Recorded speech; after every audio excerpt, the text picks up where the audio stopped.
कोलकाता के RG Kar medical college में 9 अगस्त 2024 को एक 31 साल की डॉक्टर के साथ बलात्कार हत्या ने पूरे देश को हिलाकर रख दिया। इस जघन्य अपराध ने न सिर्फ बंगाल बल्कि पूरे भारत में गुस्से की लहर दौड़ा दी थी। जूनियर डॉक्टर्स, मेडिकल स्टाफ और आम लोग सड़कों पर उतर आए। इंसाफ हॉस्पिटल में सुरक्षा की मांग को लेकर कई लोग एकजुट हुए। आइए इस केस की ताजा अपडेट्स के बारे में जानते हैं और ममता बनर्जी की प्रतिक्रिया पर भी एक नजर डालते हैं। 20 जनवरी 2025 को शियालदा कोर्ट ने इस केस के इकलौते आरोपी कोलकाता पुलिस के सिविक वॉलंटियर संजय रॉय को उम्र कैद की सजा सुनाई, लेकिन कोर्ट ने इसे rarest of the rare case नहीं माना, जिससे फांसी की सजा नहीं दी गई। इस फैसले ने देश भर में नाराजगी भड़काई। ममता बनर्जी ने इस पर गुस्सा जताया, कहा ये तो rarest of the rare case ही था, सीबीआई ने ठीक से केस नहीं लड़ा। अगर कोलकाता पुलिस के पास जांच होती तो फांसी जरूर मिलती। खैर, ममता ने ऐलान किया कि उनकी सरकार इस फैसले को कोलकाता हाई कोर्ट में चुनौती देगी और 21 जनवरी को हाई कोर्ट ने इस अपील को मंजूरी भी दे दी। कहना गलत होगा, ममता बनर्जी चुप हैं। वो इस केस पर खुलकर बोल रही हैं, फांसी की मांग भी कर रही हैं। 16 अगस्त 2024 को रैली निकाली। 24 फरवरी 2025 को ममता ने डॉक्टर्स की सैलरी बढ़ाने को लेकर भी और मेडिकल कॉलेजों में सांस्कृतिक गतिविधियों के लिए 2 करोड़ रुपए का ऐलान तक कर दिया।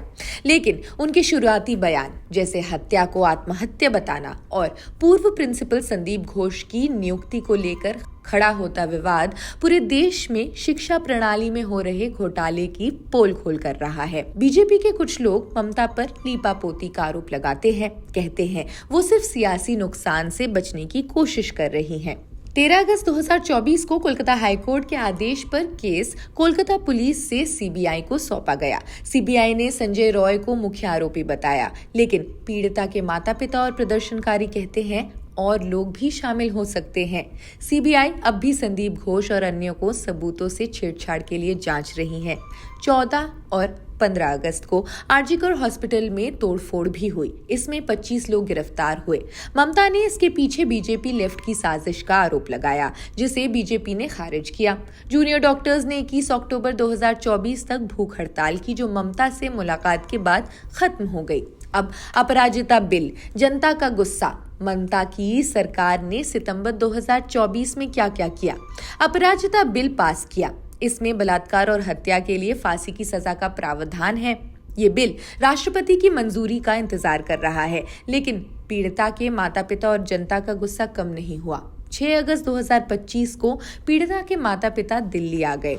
सीएम से हमारा नहीं, माँ के साथ बात हुआ है। माँ को बोला है, उनको अपने गोद में लेकर बोला है आपको न्याय मिलेगा, आप निश्चिंत रहिए। और एक नारी शक्ति अवार्ड दे रहा था, हमने हाथ में लिया, उन्होंने दे रहा था, उसको सम्मान दिया और बाद में उसको वापस कर दिया। हम बोला है हम जिस दिन हमको न्याय मिलेगा हम आपका पास साथ आकर ले जाएंगे। सीबीआई से क्या बात हुआ अधिकारी के साथ? सीबीआई का पास हमारा बहुत क्वेश्चन था। जो उसका रिपोर्ट है 93 रिपोर्ट उन्होंने बनाया है, वो रिपोर्ट के ऊपर ही हमने क्वेश्चन किया था। इतना क्वेश्चन सुनकर उनका पास कोई क्वेश्चन का आंसर नहीं है। उन्होंने जो 93 रिपोर्ट सीएफएसएल से बनाया, उन्होंने वो सब रिपोर्ट कुछ जानता ही नहीं है डायरेक्टर ने। इतना क्वेश्चन करने के बाद वो उठकर चला जा रहा था और बोल रहा था कि हम एक केस छोड़ देंगे। उस टाइम में हम बोला कैसे, हमको बोल के क्या फ़ायदा, कोर्ट में जाके, कोर्ट में तो मामला चल रहा है, कोर्ट में जाकर खड़े होकर बोलिए ना जो हम मामला छोड़ देंगे, उसके बाद हम समझ लेंगे क्या करना है।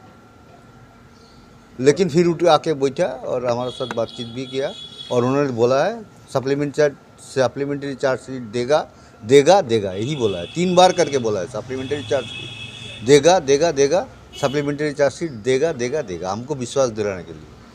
और जो आपका इन्वेस्टिगेशन ऑफिसर था उधर था और जो डीजी है हमारा ये इस मामले की वो भी था, उससे बात हुआ।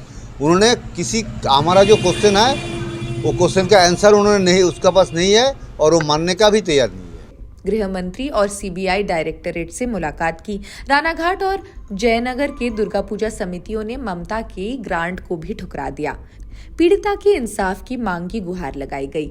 ममता की कोशिशों के बावजूद लोग पूछ रहे हैं, क्या ये इंसाफ काफी है? क्यों नहीं सीबीआई पूरी सच्चाई सामने ला रही? क्या ममता सिर्फ सियासत कर रही है? ये केस अब भी बंगाल की सियासत का केंद्र बना हुआ है। क्या कोलकाता की बेटी को पूरा इंसाफ मिल पाएगा? देश दुनिया की अन्य खबरों के लिए भी जुड़े रहें जनसत्ता के साथ। शुक्रिया।